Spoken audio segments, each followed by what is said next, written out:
Audio Jungle. Audio Jungle.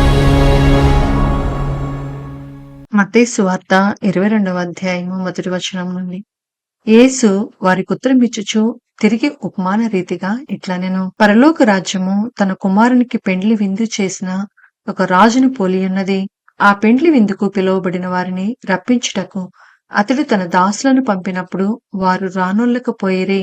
కాగా అతడు, ఇదిగో నా విందు సిద్ధపరిచి ఉన్నాను, ఎద్దులను క్రొవ్విన పశువులను వధింపబడినవి, అంతయు సిద్ధముగా ఉన్నది, పెండ్లి విందుకు రండని పిలువబడిన వారితో చెప్పుడని వేరే దాసులను పంపెను. కాని వారు లక్ష్యము చేయక ఒకడు తన పొలమునకును మరియొకడు తన వర్తకమునకు వెళ్ళిరి. తక్కిన వారు అతని దాసులను పట్టుకొని అవమానపరిచి చంపిరి.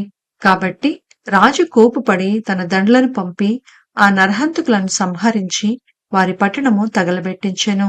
అప్పుడతడు, పెండ్లి విందు సిద్ధముగా ఉన్నది కాని పిలువబడిన వారు పాత్రులు కారు, కనుక రాజమార్గములకు పోయి మీకు కనబడు వారినందరినీ పెండ్లి విందుకు పిలువుడని తన దాసులతో చెప్పెను. ఆ దాసులు రాజమార్గములకు పోయి చెడ్డవారినేమి మంచివారినేమి తమకు కనపడిన వారినందరినీ పోగు చేసిరి. కనుక విందుకు వచ్చిన వారితో ఆ పెండ్లిశాల నిండెను. రాజు కూర్చున్న వారిని చూడ లోపలికి వచ్చి అక్కడ పెండ్లి వస్త్రము ధరించుకొనని ఒకని చూచి, స్నేహితుడా, పెండ్లి వస్త్రము లేక ఇక్కడికి ఎలాగ వచ్చితివని అడగగా వాడు మౌని అయి ఉండెను. అంతట రాజు, వీని కాళ్ళు చేతులు కట్టి వెలుపలి చీకటిలోనికి త్రోసివేయుడి, అక్కడ ఏడుపును పండ్లు కొరకటయు ఉండునని పరిచారకులతో చెప్పెను. కాగా పిలువబడిన వారు అనేకులు, ఏర్పరచబడిన వారు కొందరే అని చెప్పెను. అప్పుడు పరిసయ్యులు వెళ్లి మాటలలో ఆయనను చిక్కుపరచవలనని ఆలోచన చేయుచు, బోధకుడా, నీవు సత్యవంతుడివై ఉండి దేవుని మార్గము సత్యముగా బోధించుచున్నావనియు నీవు ఎవరిని లక్ష్య పెట్టవనియు మోమాటం లేని వాడవనియు ఎరుగుదుము. నీకేమి తోచుచున్నది? కైసరుకు పన్నిచ్చుట న్యాయమా కాదా? మాతో చెప్పుమని అడుగుటకు హేరోదీయులతో కూడా తమ శిష్యులను ఆయన ఎద్దుకు పంపిరి. యేసు వారి చెడుతన మెరిగి, వేషధారులారా, నన్నెందుకు శోధించుచున్నారు? పన్ను రూక ఒకటి నాకు చూపుడని వారితో చెప్పగా వారాయన యుద్ధకు ఒక దేనారము తెచ్చిరి. అప్పుడు ఆయన, ఈ రూపమును పై వ్రాతయు ఎవరివని వారిని అడగగా వారు కైసరువనిరి. అందుకాయన, అలాగైతే కైసరువి కైసరునకును దేవునివి దేవునికిని చెల్లించుడని వారితో చెప్పెను. వారి మాట విని ఆశ్చర్యపడి ఆయనను విడిచి వెళ్లిపోయిరి. పునరుద్ధానము లేదని చెప్పిడి సద్దూకయ్యులు ఆ దినమున ఆయన ఎద్దుకు వచ్చి, బోధకుడా, ఒకడు పిల్లలు లేక చనిపోయిన ఎడల అతని సహోదరుడు అతని భార్యను పెళ్లి చేసుకొని తన సహోదరునికి సంతానము కలుగు చేయవలనని మోషే చెప్పెను. మాలో 7 సహోదరులుండిరి. మొదటివాడు పెండ్లి చేసుకుని చనిపోయెను. అతనికి సంతానము లేనందున అతని సహోదరుడు అతని భార్యను తీసుకొనెను. 2వ వాడును 3వ వాడును 7వ వాని వరకు అందరూ అలాగే జరిగించి చనిపోయిరి. అందరి వెనుక ఆ స్త్రీయు చనిపోయెను. పునరుద్ధానమందు ఈ 7 ఆమె ఎవరికి భారీగా ఉండును?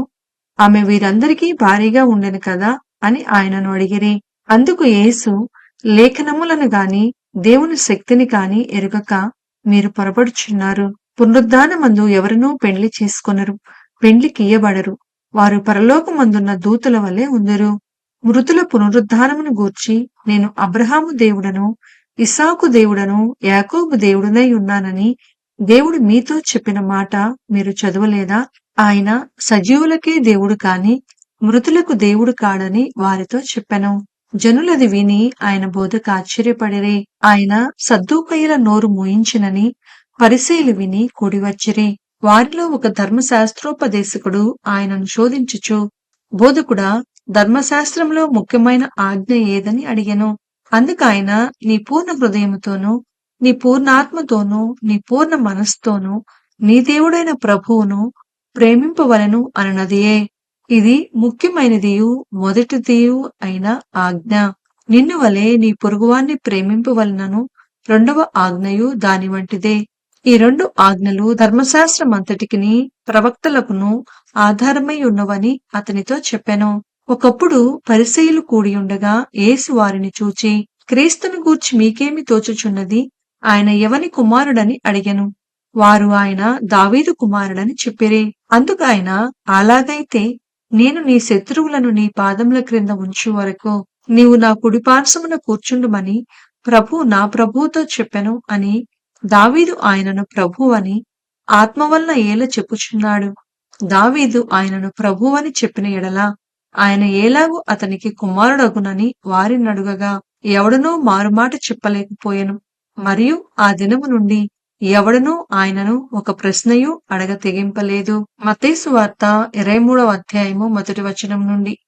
అప్పుడు యేసు జనసమూహములతోనూ తన శిష్యులతోనూ ఇట్లనెను, శాస్త్రులను పరిసయ్యులను మోషే పీఠమందు కూర్చుండువారు కనుక వారు మీతో చెప్పువాటినన్నిటినీ అనుసరించి గైకొనుడి. అయినను వారి క్రియల చొప్పున చేయకుడి.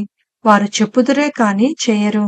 మోయశక్యము కాని భారమైన బరువులు కట్టి మనుషుల భుజముల మీద వారు పెట్టుదురే కాని తమ వ్రేలితోనైనా వాటిని కదిలింపనొల్లరు. మనుషులకు కనబడు నిమిత్తము తమ పనులన్నీయు చేయుదురు. తమ రక్షరేకులు వెడల్పుగాను తమ చెంగులు పెద్దవిగాను చేయుదురు. విందులలో అగ్రస్థానములను, సమాజ మందిరములలో అగ్రపీఠములను, సంత వీధులలో వందనములను మనుషుల చేత బోధకులని పిలువబడుటయు కోరుదురు. మీరైతే బోధకులని పిలువబడవద్దు. ఒక్కడే మీ బోధకుడు. మీరందరూ సహోదరులు. మరియు భూమి మీద ఎవనికైనను తండ్రి అని పేరు పెట్టవద్దు. ఒక్కడే మీ తండ్రి, ఆయన పరలోకమందున్నాడు. మరియు మీరు గురువులని పిలువబడవద్దు. క్రీస్తు ఒక్కడే మీ గురువు. మీలో అందరికంటే గొప్పవాడు మీకు పరిచారకుడై ఉండవలెను. తన్ను తాను హెచ్చించుకొనువాడు తగ్గింపబడును, తన్ను తాను తగ్గించుకొనువాడు హెచ్చింపబడును. అయ్యో వేషధారులైన శాస్త్రులారా, పరిసయ్యులారా, మీరు మనుషుల ఎదుట పరలోక రాజ్యమును మోయుదురు. మీరందులో ప్రవేశింపరు. ప్రవేశించు వారిని ప్రవేశింపనీయరు. అయ్యో వేషధారులైన శాస్త్రులారా, పరిసయ్యులారా, ఒకరిని మీ మతములో కలుపుకొనుటకు మీరు సముద్రమును భూమిని చుట్టువచ్చెదరు. అతడు కలిసినప్పుడు అతడు మీకంటే రెండంతలు నరకపాత్రునిగా చేయుదురు. అయ్యో అందులైన మార్గదర్శకులారా, ఒకడు దేవాలయం తోడని ఒట్టు పెట్టుకుంటే అందులో ఏమీ లేదు కాని దేవాలయంలోని బంగారము తోడని ఒట్టు పెట్టుకుంటే వాడు దానికి బద్ధుడని మీరు చెప్పుదురు. అవివేకులారా, అందులారా, ఏది గొప్పది? బంగారమా? బంగారమును పరిశుద్ధపరచు దేవాలయమా? మరియు బలిపీఠము తోడని ఒకడు ఒట్టు పెట్టుకుంటే అందులో ఏమీ లేదు కాని దాని పైనుండు అర్పణము తోడని ఒట్టు పెట్టుకుంటే దానికి బొద్దుడని మీరు చెప్పుదురు. అవివేకులారా, అందులారా, ఏది గొప్పది? అర్పణమా? అర్పణమును పరిశుద్ధపరచు బలిపీఠమా? బలిపీఠము తోడని ఒట్టు పెట్టుకొనువాడు దాని తోడనియు దాని పైనుండు వాటన్నిటి తోడనియు ఒట్టు పెట్టుకొనుచున్నాడు. మరియు దేవాలయము తోడని ఒట్టు పెట్టుకొనువాడు దాని తోడనియు అందులో నివసించు వాని తోడనియు ఒట్టు పెట్టుకొనుచున్నాడు. మరియు ఆకాశము తోడని ఒట్టు పెట్టుకొనువాడు దేవుని సింహాసనము తోడనియు దానిపైన కూర్చున్న వాని తోడనియు ఒట్టు పెట్టుకొనుచున్నాడు. అయ్యో వేషధారులైన శాస్త్రులారా, పరిసయ్యులారా, మీరు పుదీనాలోను, సోపులోను, జీలకర్రలోను 10వ వంతు చెల్లించి ధర్మశాస్త్రములో ప్రధానమైన విషయములను అనగా న్యాయమును, కనికరమును, విశ్వాసమును విడిచిపెట్టితిరి. వాటిని మానక వీటిని చేయవలసి ఉండెను. అందులైన మార్గదర్శకులారా, దోమ లేకుండునట్లు వడియగట్టి ఒంటెను మింగువారు మీరే. అయ్యో వేషధారులైన శాస్త్రులారా, పరిసయ్యులారా, మీరు గిన్నెయు పళ్ళెమును వెలుపట శుద్ధి చేయుదురు కాని అవి లోపట దోపుతోనూ అజితేంద్రియత్వముతోనూ నిండియున్నవి. గ్రుడ్డి పరిసయ్యుడా, గిన్నెయు పళ్ళెమును వెలుపల శుద్ధియగునట్టుగా ముందు వాటి లోపల శుద్ధి చేయుము. అయ్యో వేషధారులైన శాస్త్రులారా, పరిసయ్యులారా, మీరు సున్నము కొట్టిన సమాధులను పోలియున్నారు. అవి వెలుపల శృంగారముగా అగుపడును కాని లోపల చచ్చిన వారి ఎముకలతోనూ సమస్త కల్మషంతోనూ నిండియున్నవి. అలాగే మీరు వెలుపల మనుషులకు నీతిమంతులుగా అగుపడుచున్నారు కాని లోపల వేషధారణతోనూ అక్రమంతోనూ నిండియున్నారు. అయ్యో వేషధారులైన శాస్త్రులారా, పరిసయ్యులారా, మీరు ప్రవక్తల సమాధులను కట్టించుచు నీతిమంతుల గోరీలను శృంగారించుచు మనము మన పితరుల దినములలో ఉండిన ఎడల ప్రవక్తల మరణ విషయంలో వారితో పాలివారమై ఉండకపోదుమని చెప్పుకొందురు. అందువల్లనే మీరు ప్రవక్తలను చంపిన వారి కుమారులై ఉన్నారని మీ మీద మీరే సాక్ష్యం చెప్పుకొనుచున్నారు. మీరును మీ పితరుల పరిమాణమును పూర్తి చేయడి. సర్పములారా, సర్ప సంతానమా, నరక శిక్షను మీరేలాగు తప్పించుకొందురు? అందుచేత ఇదిగో నేను మీ యొద్దకు ప్రవక్తలను, జ్ఞానులను, శాస్త్రులను పంపుచున్నాను. మీరు వారిలో కొందరిని చంపి సిలువ వేయుదురు.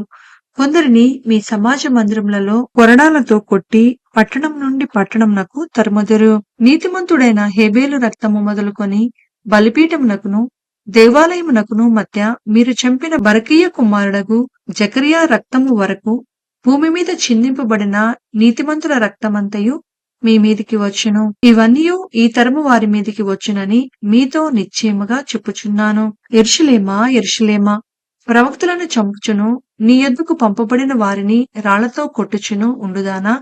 కోడి తన పిల్లలను రెక్కల క్రిందికి ఎలాగు చేర్చుకొనునో అలాగే నేనును నీ పిల్లలను ఎన్నో మార్లు చేర్చుకొనవలనని ఉంటిని కాని మీరు ఒల్లకపోతిరి. ఇదిగో మీ ఇల్లు మీకు విడువబడి ఉన్నది. ఇది మొదలుకొని ప్రభువు పేరిట వచ్చువాడు స్తుతింపబడును గాక అని మీరు చెప్పు వరకు నన్ను చూడరని మీతో చెప్పుచున్నాను.